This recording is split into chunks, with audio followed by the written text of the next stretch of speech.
Disclaimer. Per the Copyright Act of 1976, Sections 106 and 107 to be precise, copyrighted content can be used under fair use. Because this show is overall educational, all of what I am doing is protected under fair use. Any copyright claims submitted by companies, third parties, or otherwise are consequently false and could be grounds for perjury. Thank you, and have a nice day.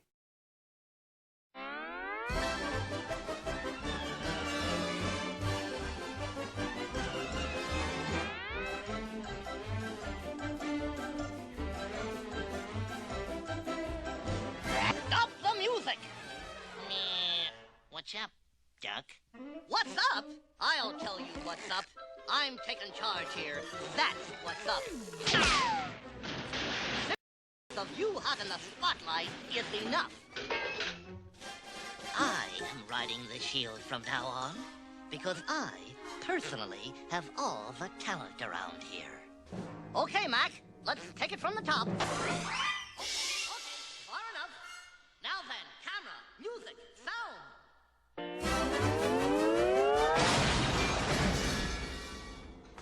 Ho, ho. Very funny.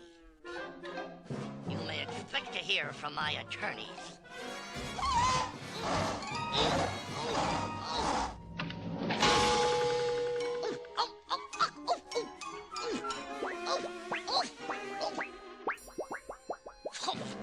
Well, not gonna star in this cartoon. We might as well just start the movie. Roll 'em!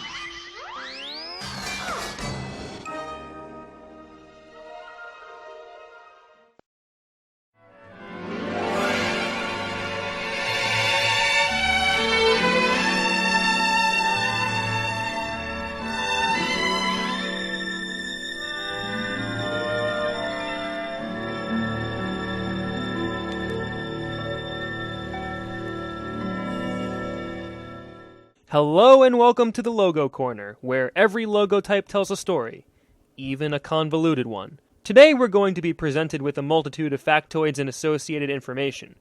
Then again, when hasn't this show vomited exorbitant amounts of information in your face? Nevertheless, you all need protection from this rapid onslaught of factoids and details about logos. Don't worry, I've got a shield for you all to use. Use it wisely, my friends. Hey, wait, why does the Tell me shield we're not have gonna the look another reveal? logo.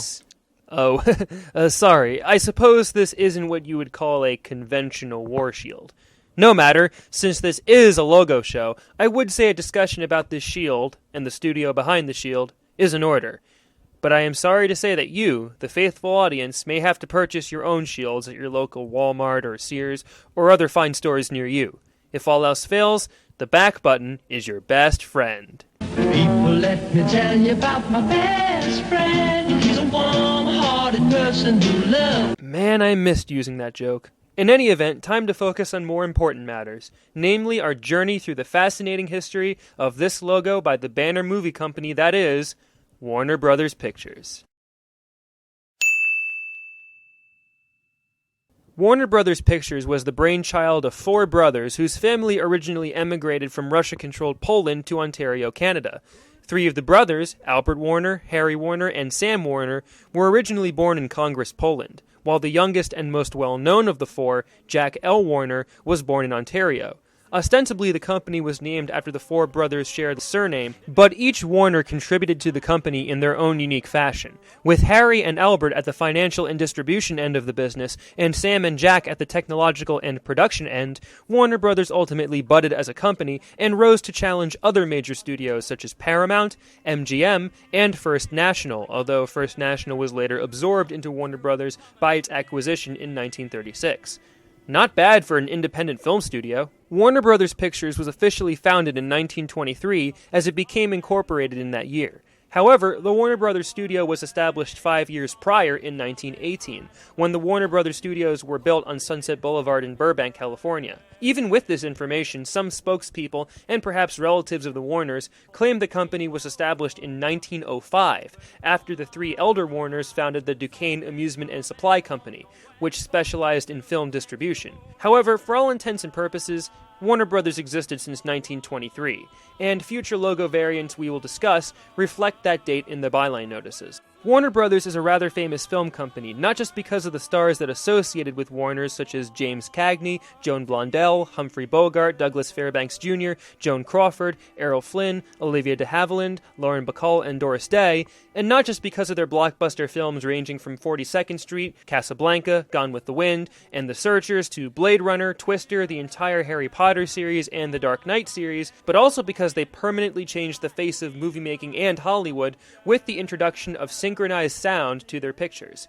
In particular, Warner Brothers presaged the adoption of talkies with their acclaimed movie, The Jazz Singer. Released in 1927, it featured snippets of singing by legendary crooner Al Jolson. By that point, the silent film era officially ended, and the paradigm of movie shifted forever. Oh yeah, and one of their first movie stars was not human. It was the famous German shepherd Rin Tin Tin, a dog that was rescued in World War I and was later featured in several movies, which received critical acclaim. In addition, let us not forget the animation department of Warner Brothers.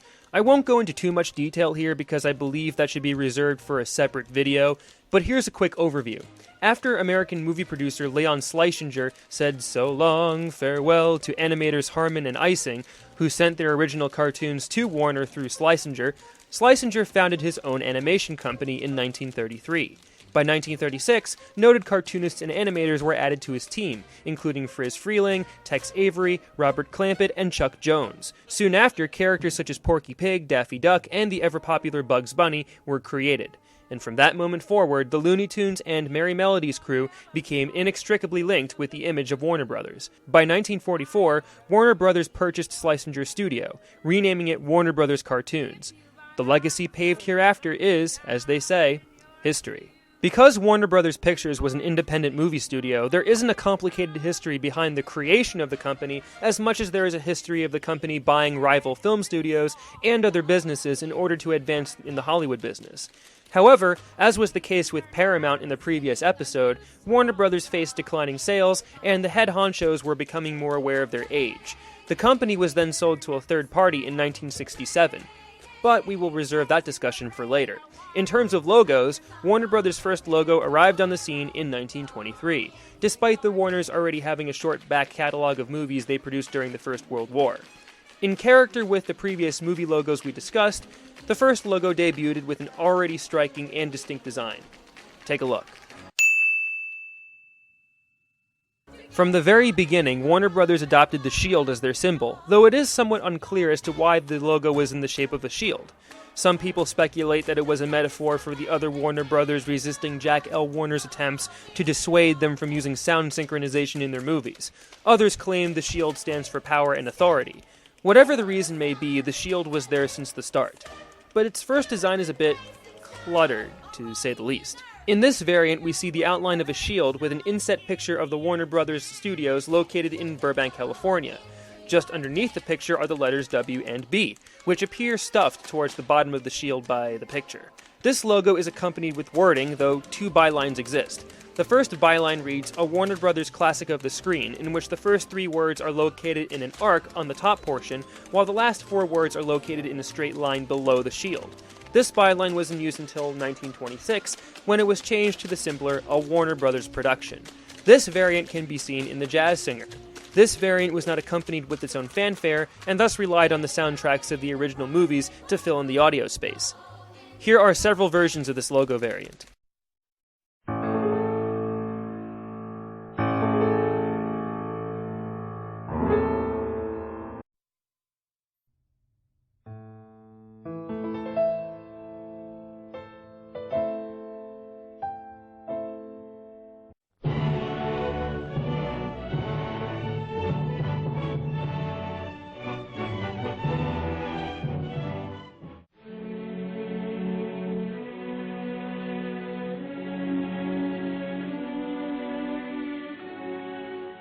This awkward variant did not last for too long, though a more complicated logo took its place around 1929. In order to discuss this variant, we need to go over some background information regarding Warner Brothers and its creation of Vitaphone. As mentioned in the introduction, Warner Brothers Pictures was a pioneer with the use of sound in their movies, which included musical soundtracks and synchronized dialogue. By 1925, the Warners agreed to adopt this process, which ultimately changed the way movies by the studio were made. In Warner Brothers Pictures established Vitaphone as a method to record the background soundtracks they needed for their movies and short films. These soundtracks were usually recorded on phonograph records and were played in tandem with the projected movie. The Vitaphone process was also used on The Jazz Singer, and by that point it changed the way all studios made movies. With the establishment of Vitaphone came a logo that was incorporated into the already extant Warner Brothers shield in the years the Vitaphone process was heavily used. The Vitaphone logo came in the form of a banner which included the word Vitaphone in the middle. The other two folds of the banner included the words Warner Brothers and Pictures in the left and right parts of the banner respectively. Immediately above the flag was the famous shield, but in this variant it takes a back seat to the banner and the wording surrounding the logo. Note how in this variant we see the words Warner Brothers Pictures Inc. and the Vitaphone Corporation in the top portion. This represented the joint effort between Warner Brothers and Vitaphone, although such a partnership was short-lived. Like with the previous logo variant, it is not accompanied with a particular fanfare or score. Here are some variants of this complicated logo.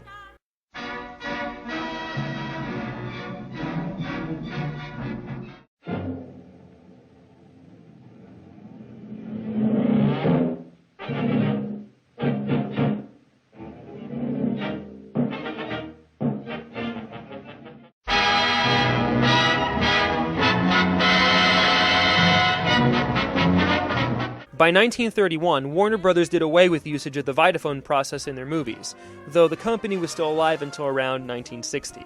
The Vitaphone banner was still used until 1934.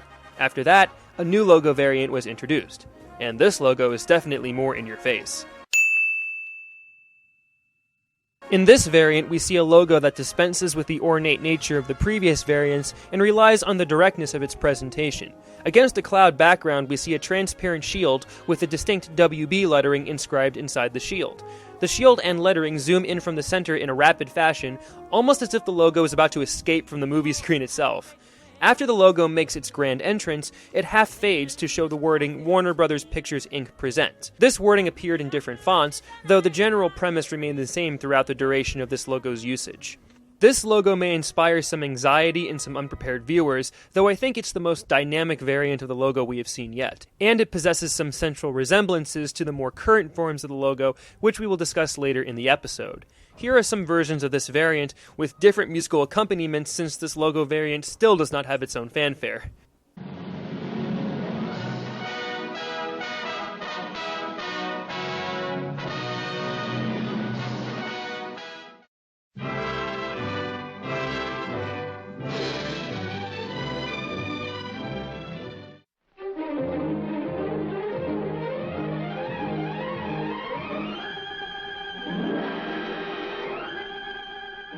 This variant did not have a very long run, but it set a precedent for the upcoming variant, which we will be seeing right now. Gone are the clouds, but the shield still remains. However, there are several major changes between this shield and the shield from the previous variant. In this variant, the shield appears to have more depth, giving it a somewhat 3D appearance. We also see the debut of the central banner that adorns the shield and displays the following lettering: Warner Brothers Pictures Inc. This banner would remain in future variants. It is still present in the modern variant of the logo. After 1942, the logo was slightly altered to include an executive director credit for Jack Warner, as he slowly but surely took control of the studio from his other brothers. Later, he became president of Warner Brothers for a period of time. The words Jack L. Warner, executive producer, are located in the lower portion of the shield. While we are on the subject of debuts, we are also treated to the debut of the Warner Brothers fanfare, which was composed by famed film composer Max Steiner. This fanfare was to be used in future variants and is considered one of the most distinctive fanfares for the company and perhaps for any logo. To me, it's majestic, proud, and borderline boastful. Warner Brothers does not screw around. There are also many versions of the logo, which range from black and white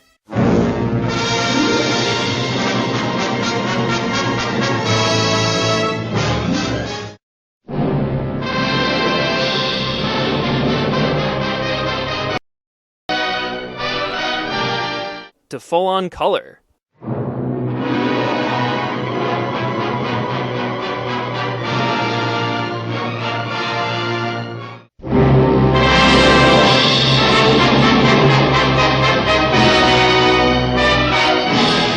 Color versions of the shield were generally monochromatic, as the entirety of the shield is covered in dark old gold.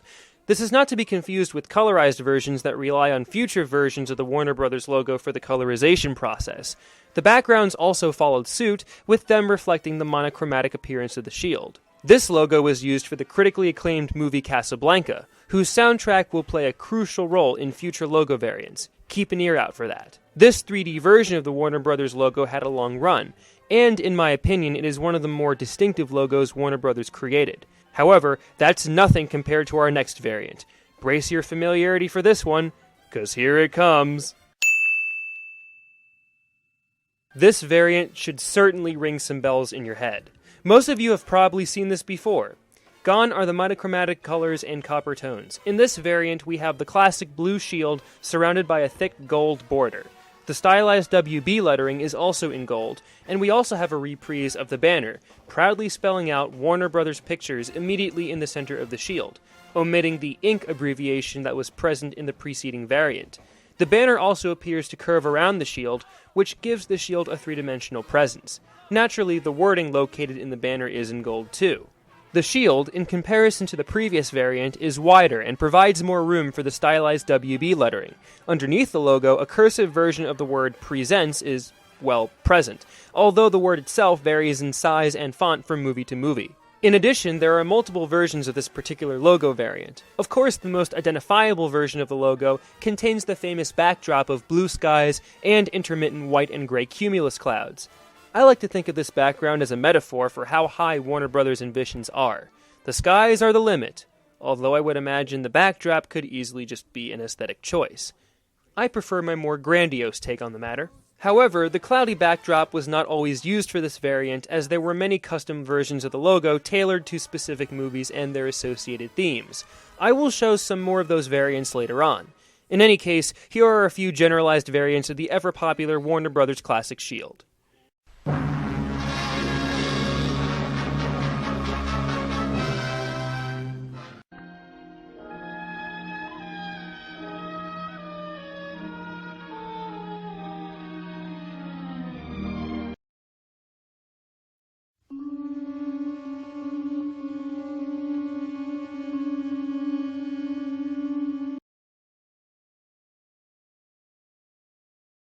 Yes, even the 60s were sometimes in sepia tone. This version of the Warner Brothers logo is perhaps the most well-known and familiar variant of them all. In fact, the current Warner Brothers logo type utilized by the company is merely a modification of the original classic shield design. This variant's apparent longevity also contributes to its almost universal familiarity, as this gold and blue shield was around for generations. Just to make things more confusing, however, another incarnation of the classic Warner Brothers shield appeared around the same time period, though its use was arrested to a small group of movies. Nevertheless, because this particular design was used for multiple movies, I feel it should be labeled as a sub-variant of the classic Warner Brothers shield. Therefore, we are going to head into our sub-variant. Despite it being used for only close to 3 years, this sub-variant appeared often and in multiple features, as mentioned before. At first glance, one could make the superficial claim that this Warner Brothers shield looks almost identical to the previous shield we discussed several seconds ago. However, there is more to the shield that meets the eye. While the previous shield had more detail within and around the shield, with its borders and design clearly smacking of chiaroscuro, this shield appears more simplified. The Warner Brothers Pictures banner also is not as curved. In fact, it's rather flattened, and, to make a bold claim, appears asymmetric. The lettering in the banner, despite it being an identical font, also seems to be a bit more disordered in presentation.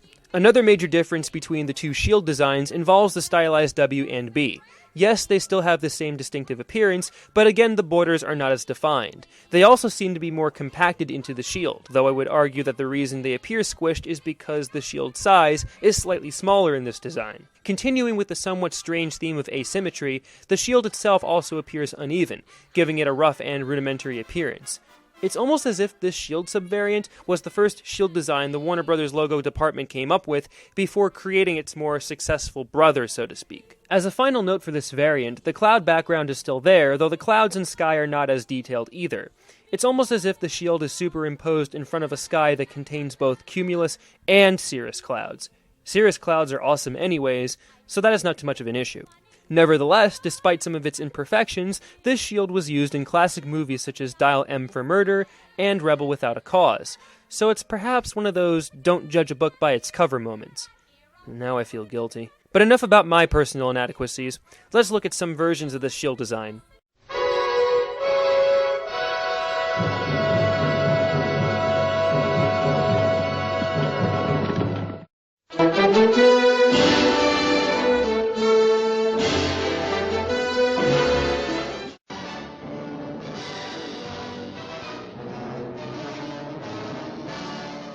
In both of these subvariants, either the Steiner fanfare was utilized or the beginning of the movie's soundtrack served as the background music. Of course, there is always the occasional version that contains no music and opens with silence. Keep in mind that the Steiner fanfare was still used every so often in the classic Golden Shield era, though later on it would be forgone. Well, I suppose that given the Golden Shield looks rather identical to the current shield we have today, we'll just end this episode here. Man, that was easier to explain than I thought. I mean, yes, obviously the company's byline changed, but really, who cares about that? The shield looks exactly the same, and so does the cloudy background. What else is there to talk about except for custom variants you probably don't want to hear about anyways?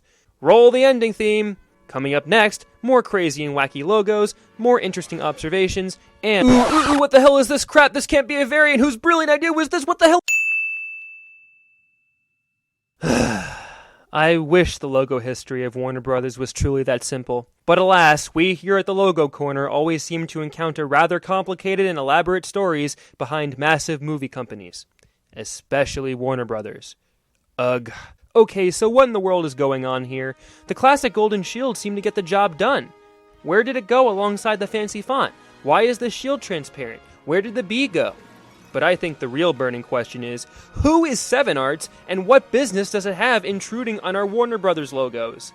Well, the answer, of course, always goes back to the history of Warner Brothers and its carousel of changing owners. Much like how Paramount Pictures was sold to Gulf and Western in 1966 after being independent for so many years, Warner Brothers was sold to a third-party company in 1967. Why was this? Well, Jack Warner was president of the company for a long period of time, and he felt that he was unable to adapt to the changing times, especially considering the 1960s were a tumultuous decade in United States history. He also was witness to box office flops such as the movie Camelot, and such failures contributed to his decision. Jack Warner sold his controlling interest in Warner Brothers for $32 million to a production company known as 7 Arts Productions, which is not to be confused with 7 Arts Pictures, which is an independent film production company headquartered in London. 7 Arts Productions collaborated with other movie companies prior to its Warner Brothers acquisition. On its resume were productions for United Artists, 20th Century Fox, MGM, and Paramount Pictures. Their responsibility was to make these movies available for release to the public. 7 Arts was owned by American film producer Ray Stark and Canadian film producer Elliot Hyman. Hyman's son, Kenneth, also contributed to the company. By 1967, 7 Arts owned Warner Brothers, though Jack Warner was still around as vice president of the company. Now that we know how 7 Arts weaseled its way into the Warner Brothers logo, it's time to focus on the logo itself. Although I had made an analogy to Paramount and its relinquishment of its independent status to acquisition by conglomerate Gulf and Western, this staggering design change is more reminiscent of MGM's seemingly abrupt logo update that, funnily enough, occurred around the same time, 1968 to be precise. I suppose the 1960s were a time of logo experimentation as well. Just like the temporary MGM logo, we see that the shield is transparent, minimal, and somewhat artsy. Gone are the subtleties and details present in the classic Golden Shield variant. We now are witness to an oversimplified shield that is not even gold, but plain white, although that was not always the case for certain versions of the logo. What's even crazier is what's contained inside the shield. Because 7 Arts gained a controlling interest in the company, the byline and logo were radically altered. This is one of the first instances we have seen in the series where an outside company was not only able to change the byline, but also the logo type itself. And that, to me, is what is the most fascinating about this extreme revamping of the Warner Brothers logo. At any rate, the interior of the shield contains a merged letter W and the number 7 with the words Warner Brothers 7 Arts located underneath the shield in a hyphenated label. The word presents is still under the modified shield, although it is not in cursive. Most of the time, when the logo appeared on screen, it had its own animation sequence, which departs from MGM's chilling 60s lion. The shield would fade in, and the fused W and 7 would be written on screen, in the same way the NBC snake logo or earlier versions of the Lorimar television logo would appear on screen. Note how the L and P are also fused together, ooh! However, with some movies such as The Rise and Rise of Michael Rimmer, the logo simply fades in. When it comes to music, either there was no music in the background or the beginning of the movie soundtrack would serve as its music, which is again another way in which the logo differs from the weirdo MGM variant. However, because of how many custom variants of this particular logo was created for its somewhat short run, the logo would appear on screen with its own music, and sometimes without its own animation sequence. Because of how unique this logo is, I will show a wide variety of certain versions of the logo to give you an idea of what I mean. Note the way the logo makes its appearance on screen, and how it is integrated into the movie titles and backgrounds.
I know what you're thinking. Youngblood, why'd you show all these variants? Ugh, that was boring, yo face. The reason why I wanted to lump all of these variants into this part of the video is because there does not seem to be an all-encompassing template version of the logo. Of course, all of the logos that have been presented in this section have all looked identical. Each version has their own uniqueness about them. Either they are blended into the background of a movie title screen, superimposed on the movie's beginning credits, or just fades into the screen against a black background. These numerous versions of the logo also come with their own unique color palettes. It either appears white, red, yellow, multicolored, or even gold, depending on which movie the logo is associated with. In other words, this logo is the visual definition of multifarious. But some of you may be asking, but wait, why is the classic shield in movies like Bonnie and Clyde and Cool Hand Luke when the movies were made in 1967? Well, that was because the merger was not complete at that point. By late 1967, Warner Bros. 7 Arts was officially established, and by that point the logo changed, and this heralded the debut of the W7 shield. As a final reprise in our connections between this logo, Paramount, and MGM, for this particular section anyways, the lifespan of this logo is relatively short. In fact, the logo was used for 3 scant years before Warner Bros. Was taken over again by another company. However, the details of that will be discussed in our following variant. Country, baby, don't you wanna go? I'm going up the country. It's the year 1970, the grand social revolution that was the counterculture swept the world. In the year prior, millions of young minds flocked to the bucolic area known as Bethel Woods, New York, for a 3-day Aquarian exposition of peace and music. The name of the gathering? Woodstock. In 1970, a documentary based on the large event was released to theaters. The company that was behind the distribution of the movie? None other than Warner Brothers. And in that very same year, Warner Brothers experienced another internal upheaval that resulted in the company being acquired by another third-party conglomerate. The name of the conglomerate? Kinney National Services, Inc. But what in the world was Kinney? Well, here's some more backstory. The owners of Seven Arts grew tired of Jack Warner's constant demands from behind the scenes, as he was still around despite resigning as head of Warner Brothers. In addition, the company's finances were in the tubes, largely because around that time not many successes were coming out of Warner Brothers' production studio. Enter Kinney National Services, Inc. Kinney, in this story, is almost analogous to Paramount's Gulf and Western, in the sense that Kinney was another conglomerate that was expansionist and diverse in the types of companies it owned. Here's a short history of the company. Kinney National Company was the product of a merger between two different companies, Kinney Parking Lot Company, which was headquartered in New Jersey, represent, and the National Cleaning Service. The merger was headed by businessman Steve Ross, who had ambitious plans for Kinney. This merger occurred in 1966. Afterward, Kinney expanded into other businesses, purchasing Hollywood talent agency Ashley Famous and motion picture equipment company Panavision. At the request of Ashley Famous CEO Ted Ashley, Ross then purchased the aforementioned Warner Brothers Seven Arts Company, which the Hymans graciously sold for around $64 million. What a sale. At the behest of Ashley, the company was rechristened Warner Brothers Inc., dropping the Seven Arts name. Jack Warner was not too pleased with this new acquisition and retired soon after.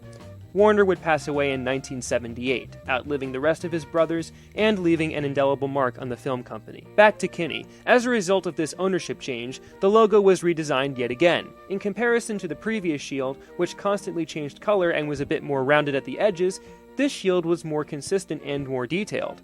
The golden border returns with a vengeance, and the shield's interior is not blue, but a maroon hue.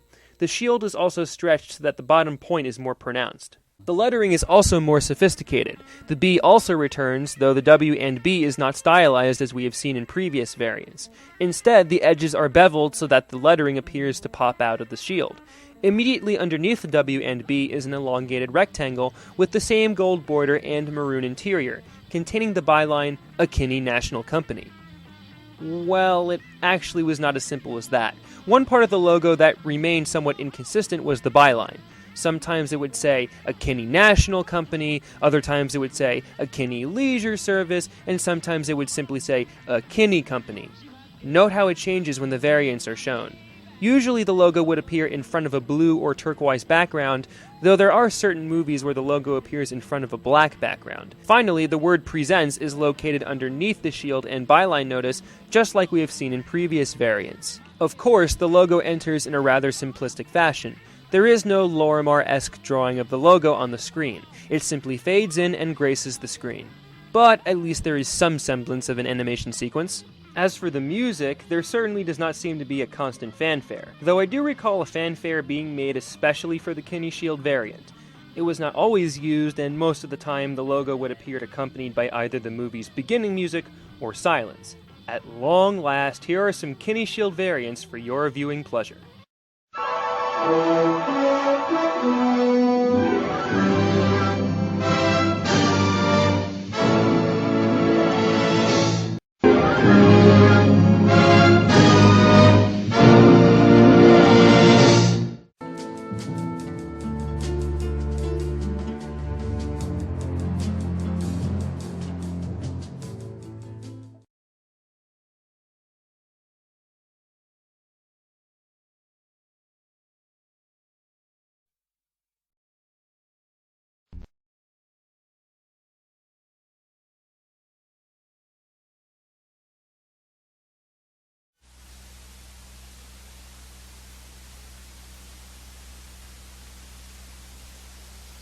So, did Warner Brothers continue being a part of Kinney? Are you kidding? That would be too simple. Kinney had its own internal issues, mainly that its parking division was entrenched in a financial scandal. This led to Kinney spinning off all of its non-entertainment assets and rebranding itself with a new company name. What was it? Find out in the next variant.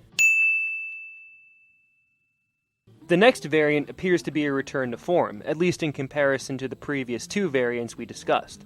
The familiar Warner Brothers Golden Shield makes a comeback, as well as the stylized W and B, though the shield is back to being transparent and the banner which adorns the classical Warner Brothers logo is absent. You probably may note that the byline has changed. You are observant if you make that conclusion. After Kinney eschewed all of its non-entertainment acquisitions, the company renamed itself, much like how, again, Paramount's Gulf and Western reorganized itself to get rid of its own non-entertainment assets. And just like how Gulf and Western rebranded itself as Paramount Communications, Kinney renamed itself as, wait for it, a Warner Communications Company. Funny how our logo stories can be oddly parallel, huh? Fun fact, Warner Communications owned DC Comics and Mad during its existence. Later on, it would receive Nolan Bushnell's Atari in 1976, launching Atari into the mainstream. As a result of the name change, the logo was redesigned and the shield was resurrected. But again, much like the MGM logo, I know I referenced that logo and Paramount 40,000 times, shut yo face. The logo was more short-lived than the previous two variants, making its appearance in only a handful of movies before the logo was scrapped for another redesign. Just like with the previous logo variant, this variant was placed in front of a blue background, had the word Presents located underneath the shield and byline notice, and its music was either the intro dialogue or the movie soundtrack. In any case, here are only two examples of this ill-fated logo variant.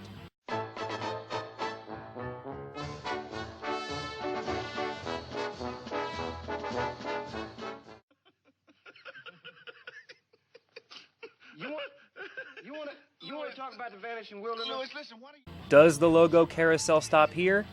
You're still too optimistic. Yes, yet again we face another logo redesign around the corner. Get ready for another strange turnaround as we head into our next variant. Some of you may already be familiar with this variant, as more astute viewers may point out that this version of the Warner Brothers logo is now the current one for Warner Music Group. However, to the uninitiated, the logo was yet again redesigned, probably for aesthetic purposes. Thank goodness we do not have to talk about company acquisitions and mergers for the moment, but we still need to address the major changes that were made in this particular redesign. The person that was behind this variant was legendary graphic designer Saul Bass, who designed the logos for AT&T, the print version of the Quaker Oats logo, United Airlines, Geffen Records, Girl Scouts of the USA, and many others. His more notable contributions were to movie title sequences such as the ones for Anatomy of a Murder, The Man with the Golden Arm, and North by Northwest. In line with his simplified and somewhat expressionist style, his take on the Warner Brothers logo is certainly unique. In previous variants, we at least see some semblance of a shield. In Bass's variant, he does away with everything. He takes away the shield, the lettering, the banner, and all else and starts from square one. We see what appears to be a W drawn out by three fat, rounded, white diagonal lines that dip to the right. That W is encased in a black rounded rectangle. The logo is normally against a red background. Underneath we see the byline, a Warner Communications Company in a similar font. The associated logo animation is also striking. We are treated to the Saul Bass W, though in red, zooming in from the center. Simultaneously, the words Warner Brothers appears below. The W zooms in until the entire background is red. The process repeats again, though this time a white W appears from the center, zooms, and stops. Following that animation, the black rounded rectangle and the byline notice fades in below. This logo variant represents the most complicated animation sequence we have seen for this logo yet. The only constant here is the background music, or lack thereof. More often than not, the logo was accompanied by a deafening silence, which kind of makes the logo jarring, but in an interesting and artsy fashion, if that makes any sense at all. But I feel my explanation does not do this logo variant justice. Here are some examples of this fascinating variant in action.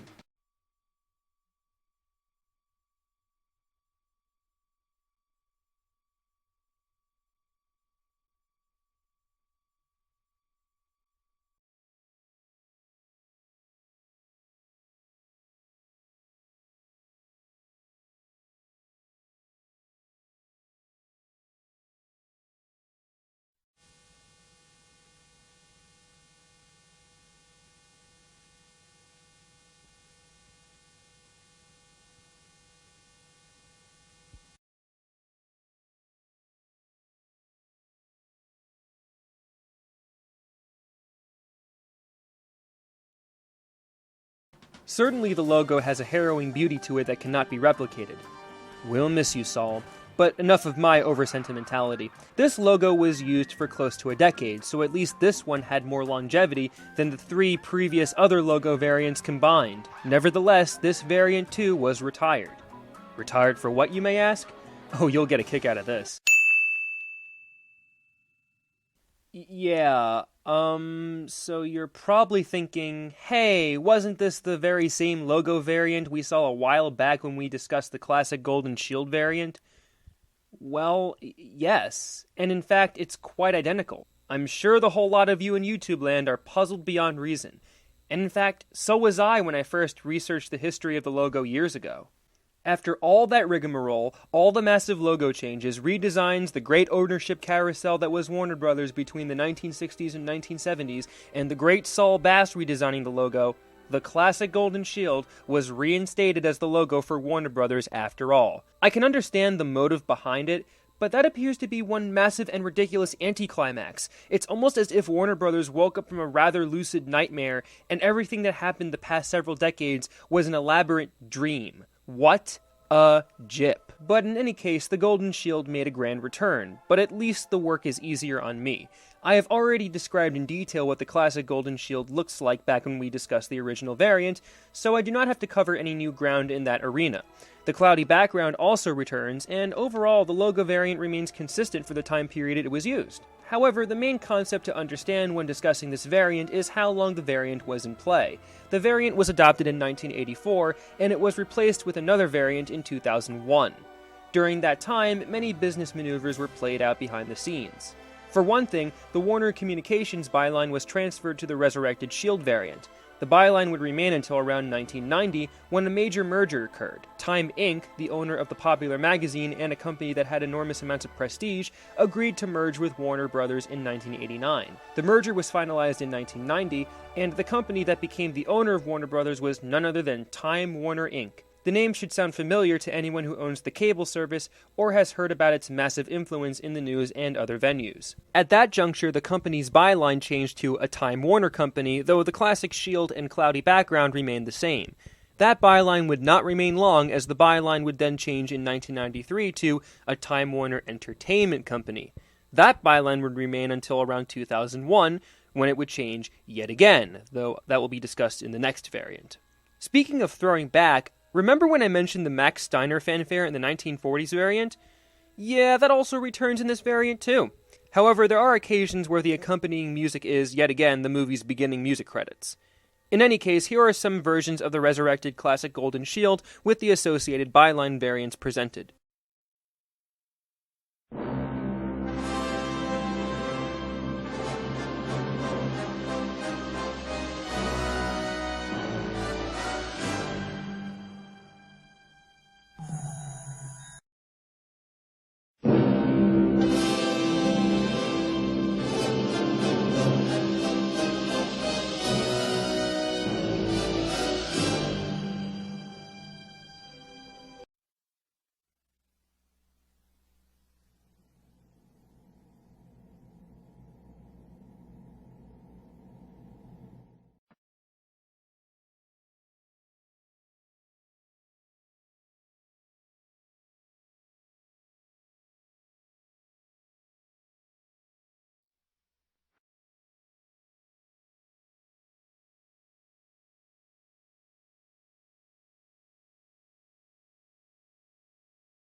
Simple enough entrance, right?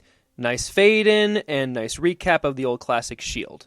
However, we've still got more to talk about, but we are also at the end of the road, or near the end for that matter. There are two inevitabilities when discussing logo histories of major film companies. Number one, the company moves into the CGI era, and number two, the company celebrates a special anniversary. Wouldn't you know it, the both of these scenarios occur at the same time. We shall view them in the next variant.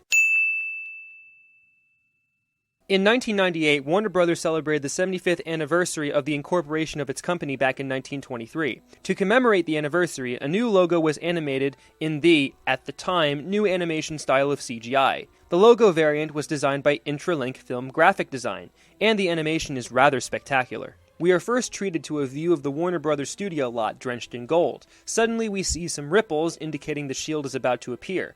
The shield then rotates and zooms inward, moving from a horizontal position to a vertical presentation. The classic shield then situates itself at the center of the screen after a few small shimmies appear in the shield. Then the number 75 and the word years slowly eases outward from the bottom point of the shield. The phrase entertaining the world fades in underneath the shield, and at the very bottom of the screen, we see the familiar byline of a Time Warner Entertainment Company. Everything else remains on screen until the screen fades out.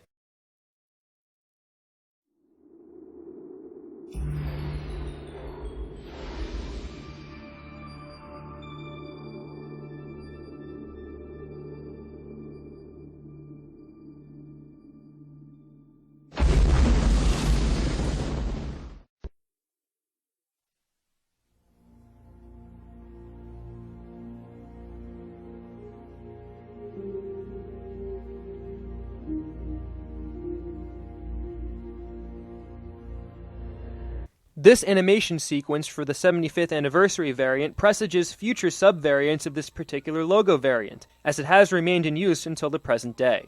Now hold on to your horses, we're not done just yet, we still need to go over some byline changes. My money back. Hey, you signed up for this, don't blame me for the company's constant internal changes.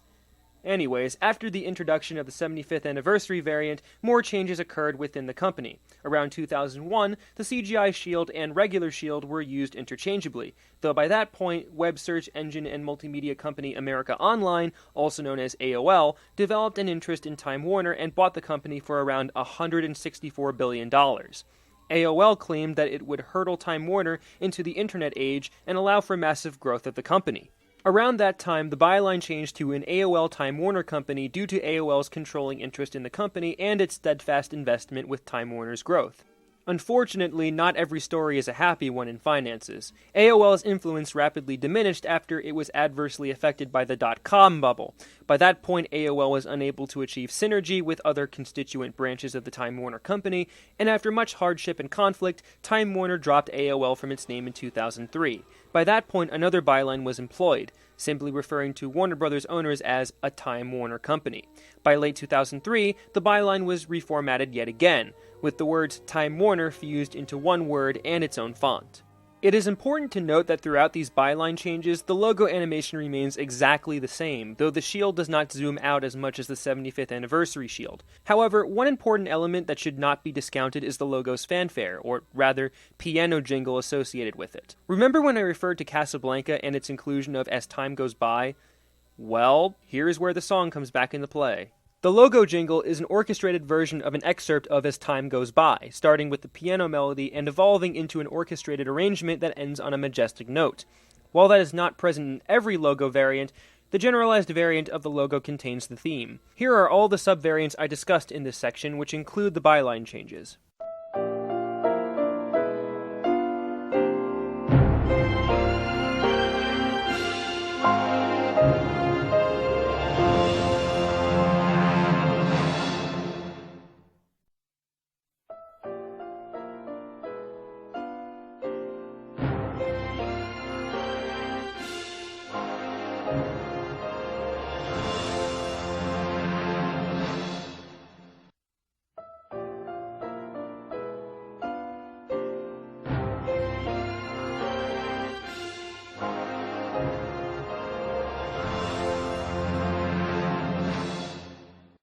Of course, one could make the implication that after all this, we can say we are done with the logo history.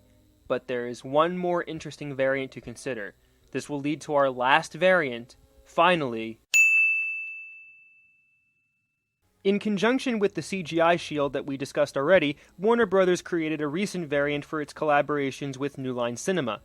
However, the word collaboration isn't necessarily the right word, considering New Line Cinema is effectively a subsidiary of Warner Brothers. New Line was acquired by Time Warner in 1996, after purchasing Turner Broadcasting System, which originally owned New Line since 1994. By 2008, New Line Cinema was merged into Warner Brothers after experiencing failures at the box office. Hence, this is why the logo is a thing. The logo is a study in wonderful and fascinating CGI animation. The animation sequence is hard to explain, although I will say it involves an eyeful and an interesting deconstruction of the Warner Brothers shield to form the New Line Cinema logo drenched in gold. Sounding like a bad acid trip? Well, see the logo variant for yourself.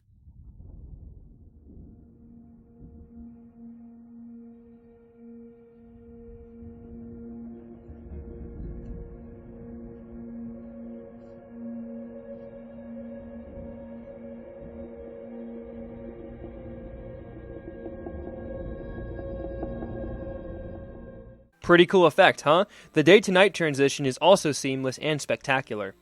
And yes, folks, we have reached the end of the Warner Brothers logo history, and we now have seen the two current variants of the Warner Brothers logo that is used today. The CGI works in the logo's favor, and it's certainly one of the more memorable and stark logos that is currently used in the film world today. However, time to talk about more lighthearted topics regarding the logo. This episode was particularly intense, and I'm sure you all need it. Considering that it made a rather recent revision, I figure it will keep updating the CGI, provided that the animation gurus behind the Warner Brothers New Line Transition logo still maintain their creative spark. Although the company did seem to have a major identity crisis and effectively foregone the shield for something modern and current, I don't believe they are going to do that now. The current CGI shield has sustained a respectable longevity, and the previous variant insisted on keeping the Golden Shield a part of Warner Brothers history. So, technically, this current incarnation of the Golden Shield has been around since the 1980s. Despite all this, Warner Brothers did not really celebrate its 90th anniversary on screen. Of course, they celebrated it on social media with videos like this. This is Sparta! Celebrate the rich history of Warner Brothers' 90th anniversary. You're a great wizard. I've got you. You've got me! Who's got you? You're tearing me apart! Bring home the best of Warner Brothers, 100 film and 50 film collections on Blu-ray and DVD. However, there is not an official 90th anniversary logo on movies produced by Warner Brothers. At least we still got some nice pictures of the logo variant. I suppose, yet again, like MGM, they figured it was more effective as a publicity event rather than something that would warrant a logo change. I guess I can respect that considering the ambitious efforts reflected in their current CGI logo variants. Stay the course with the shield, my friends. If we are talking about the current variant, iconic, though Warner Brothers made some rather weird changes throughout the 1960s and 70s. This temporary schizophrenia of sorts seems to muddy the waters a little bit, though the Golden Shield will always be classic. The Saul Bass W comes at a close second, though it completely departs from all the other designs we have seen in this episode. Now is the time when I introduce the other custom variants I have discovered throughout researching this logo. Let me tell you, I would not have 3/4 of the logos presented in this video if it weren't for a little YouTube account known as, obviously enough, Warner Brothers Logo. Check it out, this account contains a lot of the variants we discussed, as well as many custom variants, many of which will be presented in this section. Of course, because there are so many custom variants, I am not going to present every last bloody one, but I will give a nice potpourri so that you can see how diverse and varied these custom variants were. Seriously, some of them are downright brilliant and complement the film they introduced rather well. Enough chatter, on with the variants in no particular chronological order.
Are you all still here?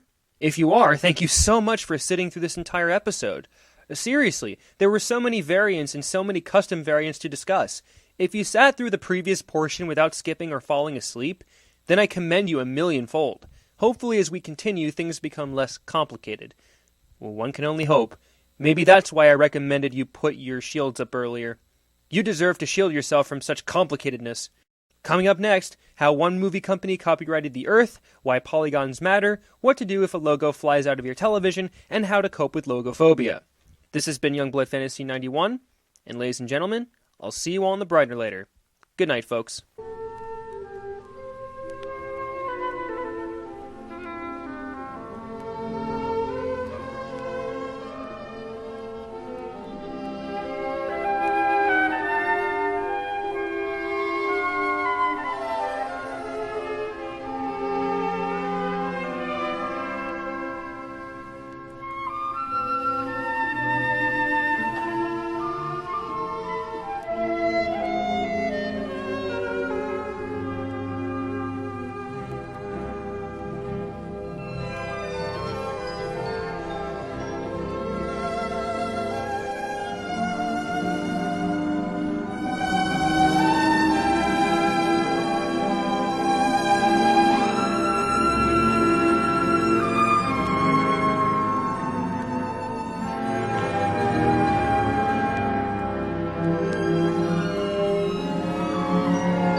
Hello all, thank you for watching this episode. As you know, the Logo Corner would not have been possible without the painstaking efforts of the hardworking people at CLG Wiki, the premier closing logo database the internet has to offer. As of recently, the CLG Wiki has changed its domain name and moved from WikiFoundry to Wikia in order to circumvent the apparent glitches that were present in the WikiFoundry pages.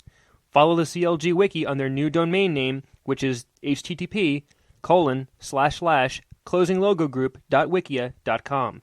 Please support their efforts if you are into closing logos and other associated vanity plates, as I know I am.